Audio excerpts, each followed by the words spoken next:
Ladies and gentlemen of the chamber, we've heard so many stories, real stories, true stories, about the type of person that we were hopeful that this bill was geared towards. The child of an illegal immigrant who, through no fault of their own, finds themselves in this country without proper documentation. And as a result, according to our current rules, cannot be considered a resident of the state of Connecticut for purposes of in-state tuition. As someone who pays taxes, who owns property, who might not make a lot of money, and therefore, but for this bill, will be denied an opportunity to go to college. That is what we are told the purpose of this bill is. And yet, when we look at the language of this bill, it tells a very different story. And we are about passing legislation.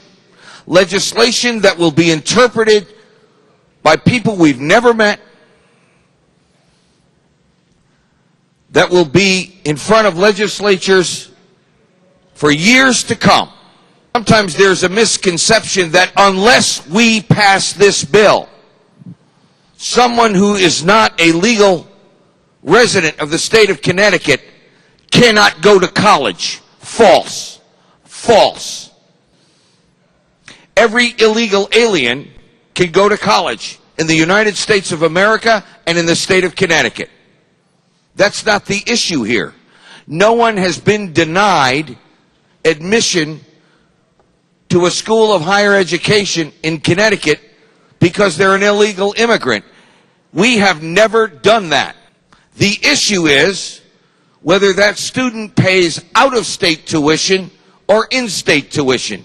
It comes down to money. Not an insignificant reason, but that's what it comes down to, money. So the legislation that is supposed to solve that problem, first of all, we learn, doesn't even require that to avail yourself of it, you need to be an illegal alien. As a matter of fact, if some kid who graduates from high school in June has his parents move to Massachusetts because of a job transfer, as long as he gets admitted to the University of Connecticut, he could claim that he's entitled to in-state tuition, even though his parents have moved to Massachusetts. And it has nothing to do with whether or not he's an illegal immigrant. That's the way this bill is written. That's the way this bill is written. We require residency, but we don't require any time to be associated with that residency. All you have to prove is you're a resident of the state for 1 minute, 1 hour, 1 month, 1 week. That's it, and you're in. We also learned that this bill requires for you to be eligible, that you have to be enrolled in, registered as, an entering student. We're putting the cart before the horse here. In our current higher education system, we have rolling admissions. And therefore, the status of whether you are a resident and entitled to in-state tuition has to be established prior to you being admitted to the school. This bill doesn't call for that because it's written improperly. And finally, as one of the requirements, it says that a student that cares to be eligible for this needs to sign an affidavit saying that he or she will do all that's necessary and file an application to become a legalized citizen as soon as he or she can and as soon as he or she is eligible. Very subjective, open-ended requirement. This requirement doesn't say anything about money. It doesn't say we'll help you out if you're poor. It has no income criteria to it. So you could be an illegal immigrant who has all the money in the world. All the money in the world, and you're eligible for this. And remember, folks, when one person gets in-state tuition status at one of our public universities, one person does not. There's winners and there's losers. So before we even get to the substance, because as I said before, I think most of us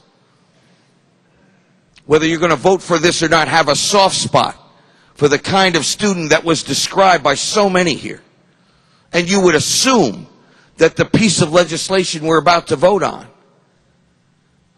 is specific to that person, applies to the very person that we want to help. It doesn't. It does not. Because it's written too broadly, too vaguely, and is subject to abuse. You might say, oh, what's the big deal? So somebody gets in that shouldn't. Remember, folks, when someone gets in, someone gets denied. There's a winner and there's a loser. We're changing the rules here that might be very, very unfair to a lot of people. It's for that reason, ladies and gentlemen, I'm voting against this piece of legislation.